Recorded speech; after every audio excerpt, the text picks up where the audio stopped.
Pak Dekan, ada satu polemik yang nggak selesai-selesai soal pembimbing, Pak. Iya.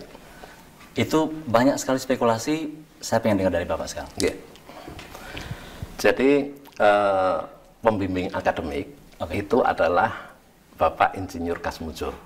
Waktu itu masih Insinyur Kasmujo. Selanjutnya bersekolah lagi jadi Insinyur Kasmujo MS sekarang sampai pensiun begitu. Itu pembimbing akademik yang membimbing Pak Jokowi mulai semester kelima. Itu kalau zaman sampai dulu, lulus. Istilahnya dosen wali juga, betul ya? Dulu sering disebut sebagai dosen wali. Kalau di angkatan saya itu dosen wali, ya, betul Pak ya? Betul, ya. Kemudian untuk dosen pembimbing skripsi itu adalah waktu pertama kali masih Dr. Insinyur Sumitro, Ahmad Sumitro. Tetapi setelah hampir lulus begitu ya, itu Pak Mitro itu menerima gelar profesornya. Jadi ini memang ada dua orang yang berbeda, Pak. Satunya pembimbing akademik, yaitu Pak Kasmojo. Ya. Dan satunya pembimbing skripsi Pak Ahmad Sumitro. Ahmad Sumitro. Ya. Ada satu nih Pak yang lebih serius lagi nih masalahnya. Lebih lucu tapi lebih serius gitu ya. Orang mempersoalkan Sumitro itu pernah ditulis pakai Sumitro pakai U atau Sumitro pakai OE.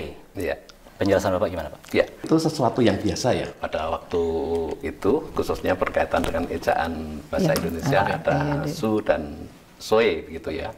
Tapi untuk kasus Pak Ahmad Sumitro ini, saya mendapatkan dua-duanya. Ya, mendapatkan dua-duanya. Jadi beliau itu mendapatkan SK Menteri untuk pengangkatan sebagai dekan waktu itu pada periode sebelum Pak Jokowi masuk. Itu SK-nya jelas di situ tertulis Ahmad Sumitro. Pakai OE. Pakai OE. Ya.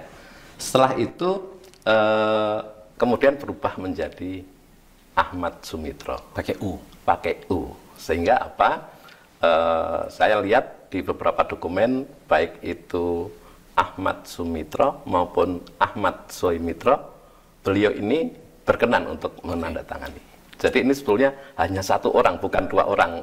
Satunya Ahmad Sumitro, satunya Ahmad Sumitro. Ini dua-duanya meracu pada atau merefer pada satu orang. Dan itulah dua-duanya dokumen resmi ya Pak ya? Dua-duanya dokumen resmi.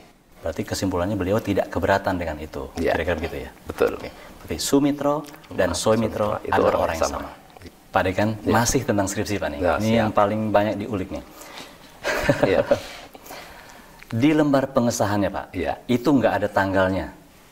Gimana tuh Pak Dekan menjelaskan itu? Ya, baik.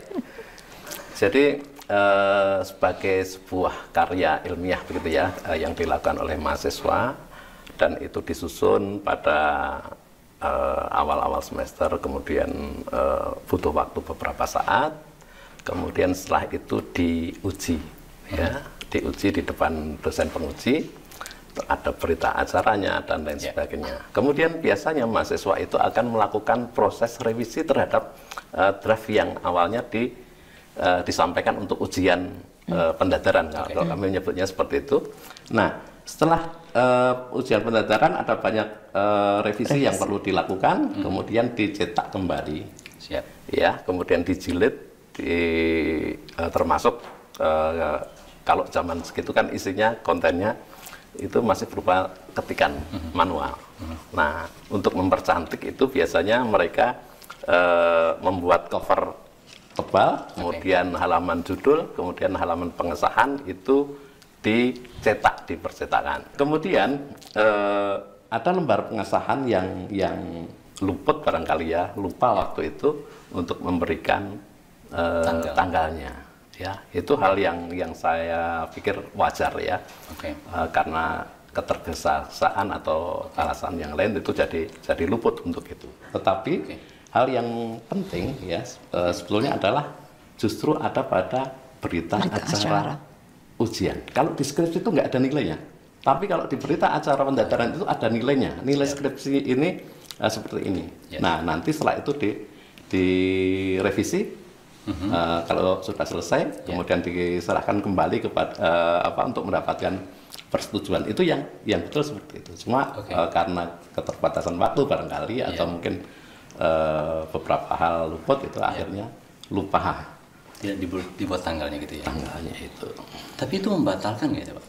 Tidak, kenapa? Karena memang seperti saya sampaikan tadi, justru berita acara yang ada nilainya itu yang dipakai sebagai pedoman untuk diambil sebagai nanti pada saat yudisium itu dimasukkan sebagai nilai skripsi atau problema khusus atau mungkin sebagian fakultas menyatakan itu sebagai tesis. Oh, saya nyambung ke situ Pak, Oh, ya, karena ada juga masalah itu. Ya.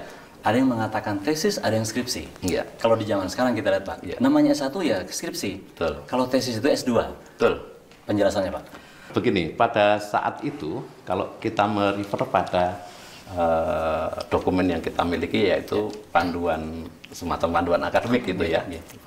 Panduan akademik S1 itu saya lihat di daftar mata kuliah itu di bagian akhir itu malah menyebutkan sebagai problema kehutanan garis miring tesis. Oh, tidak skripsi.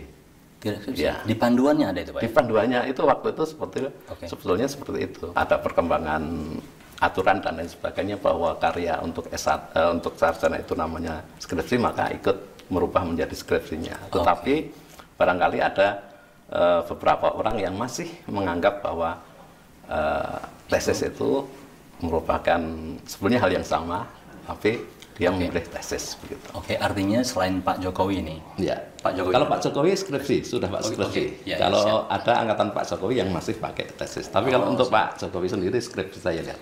Baik. Baik, terima kasih Pak Dekan. Ya. Saya ke Bu Uning aja sekarang. Masih tentang gelar atau tentang Pak Sumitro. Ya. Bu Uning, ada yang mengatakan bahwa Pak Sumitro itu menggunakan gelar atau menulis gelarnya itu sebelum pengukuhan. Apakah itu benar begitu atau itu adalah kesalahan, Bu? Gimana menurut Bu Uning?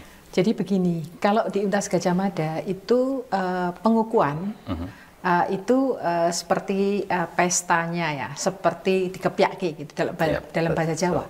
Tapi yang bersangkutan itu sudah menerima SK. Dan seseorang yang sudah menerima SK guru besar itu berhak untuk menggunakan setelah SK itu turun. Jadi dasarnya itu bukan pengukuhan guru besarnya, tetapi adalah SK-nya. Ya seperti orang kalau menikah, itu adalah surat nikahnya, bukan pestanya. Bukan resepsinya. Bukan resepsinya. Itu seperti itu.